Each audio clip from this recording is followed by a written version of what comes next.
Ipanumpa kong ditikabihan o pagahuktan ko ang tanan. Ipanumpa kong digyo ko mubuhi ang kinabuhi ko kanimo lang.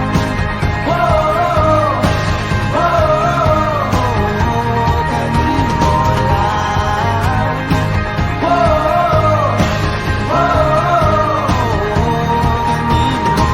Saksi ang langit sa mga mata kong aligyud kapuyon ug ang akong dughan. Kanunay ngalan mo lang ang sangpito, no di ko magduha-duha og kikang kung mahulog ka andam kung mahulog uban isa na sa tadadon nining panahon. Ipan